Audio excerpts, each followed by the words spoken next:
I guarantee you're doing better in life than you think. Let me tell you why. When you were younger, did you think your life would turn out this way? Or do you feel like you've not achieved as much as you thought you would have and you feel like you're being left behind a little bit?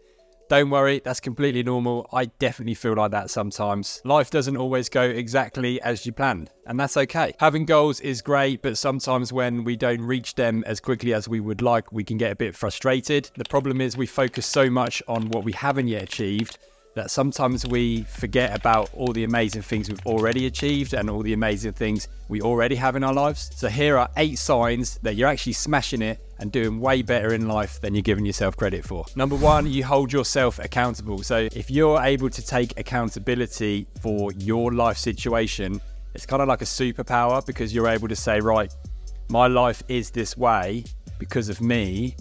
Therefore, I have the power to change it and sort of steer it in a direction that I want it to go in. And I've got great news for you. The very fact that you're watching this video and you're interested in improving your life almost certainly means that you're the type of person who holds yourself accountable. So well done. Think of it like being a goalkeeper in football, or as you might call it, soccer. I'll let you do that this one time.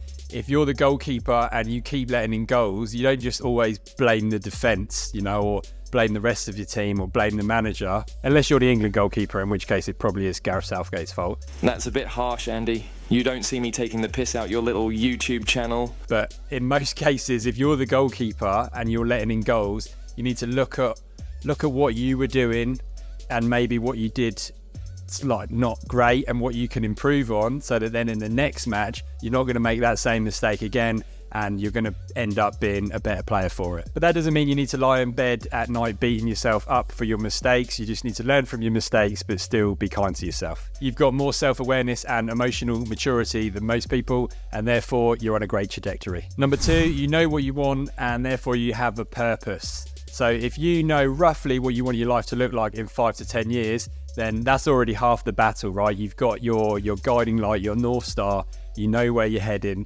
and you've got almost like a purpose each day, something that you're working towards.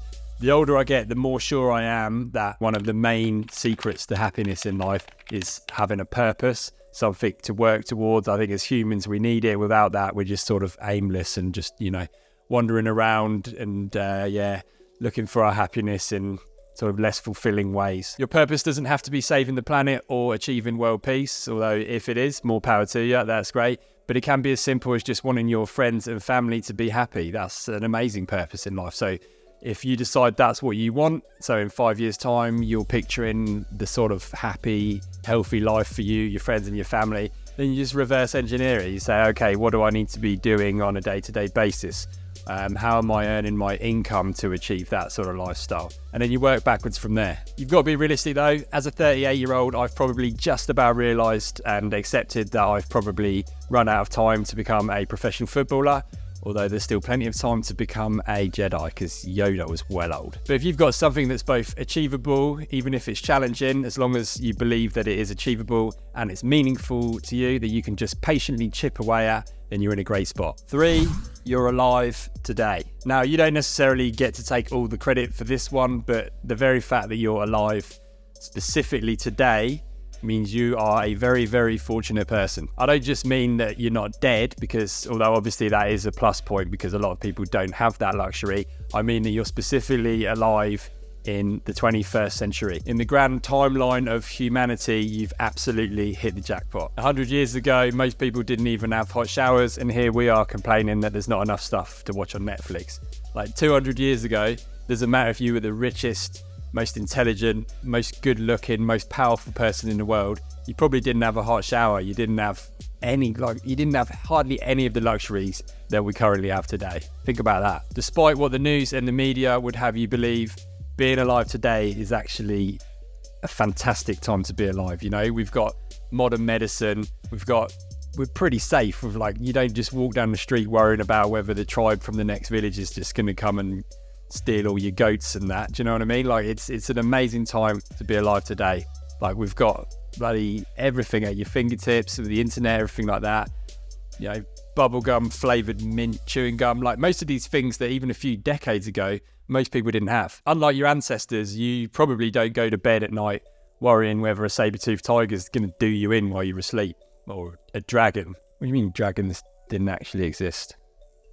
Really? I'm being silly now, but hopefully you get the point. Like, my biggest fear at night now is stepping on a Lego brick in the dark. The next sign that you're doing better in life than you think you are or give yourself credit for is that you strive for continuous improvement. Obviously, it's very important to be grateful for your current life, but being grateful doesn't mean that you can't strive for it to be even better.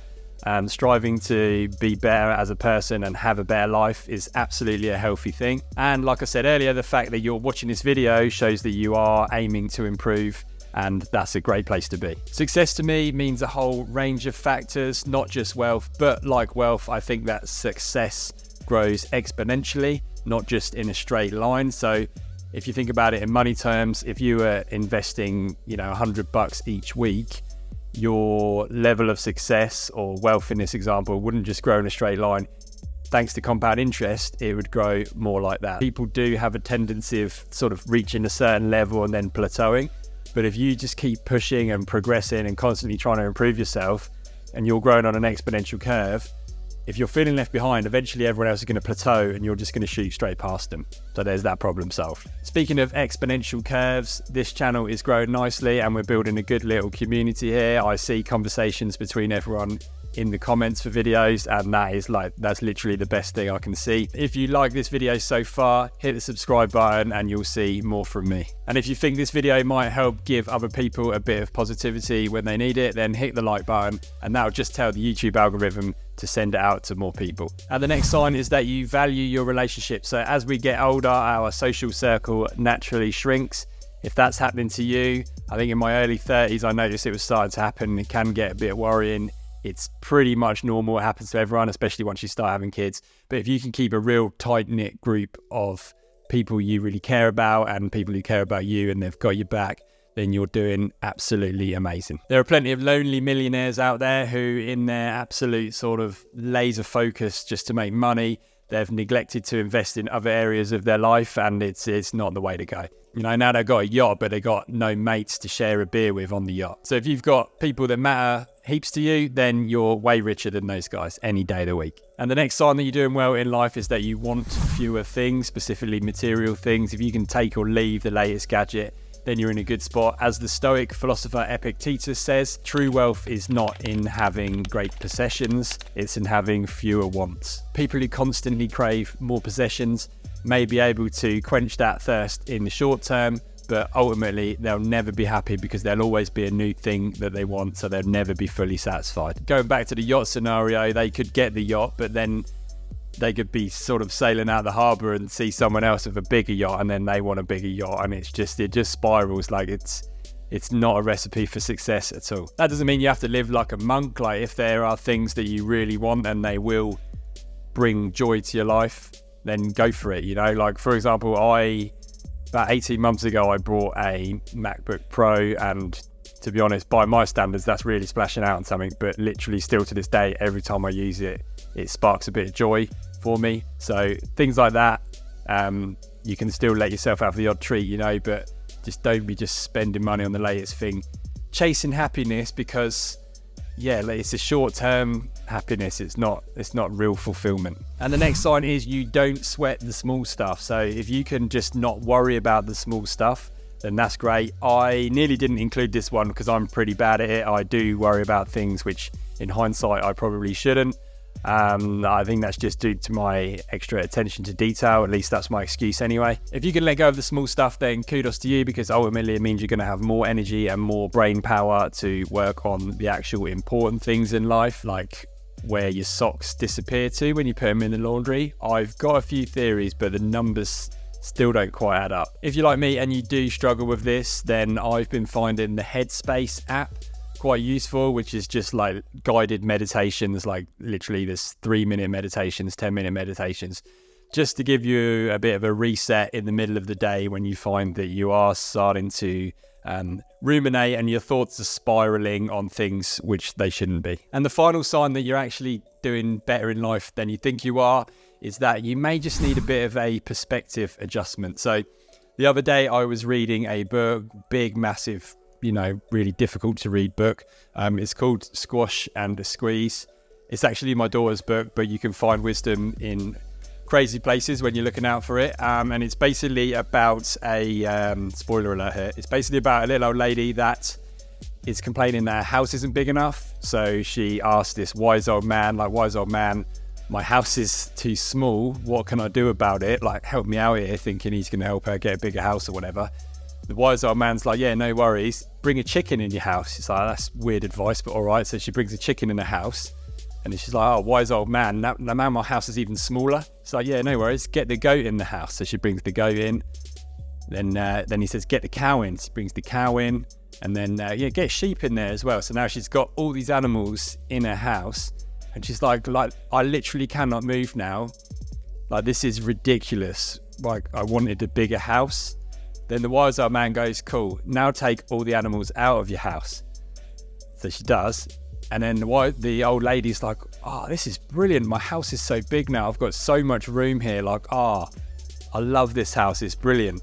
And it kind of, obviously this is the idea of this book, but it just made me think that until you sort of have more problems in your life, or something's taken away from your life, or you have more stresses put on your life, you don't maybe realize what you already have and like how good it already is.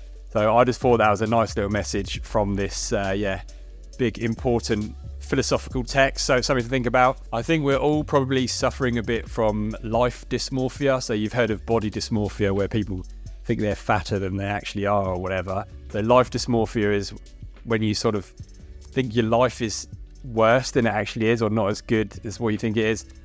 Partly maybe that's down to social media. We see other people's lives on there and go, oh, look at all these guys, they're smashing it, they're younger than me, whatever.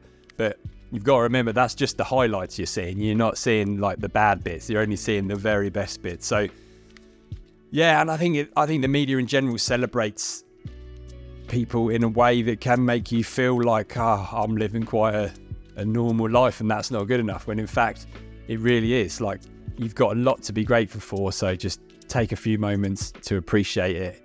You're doing great.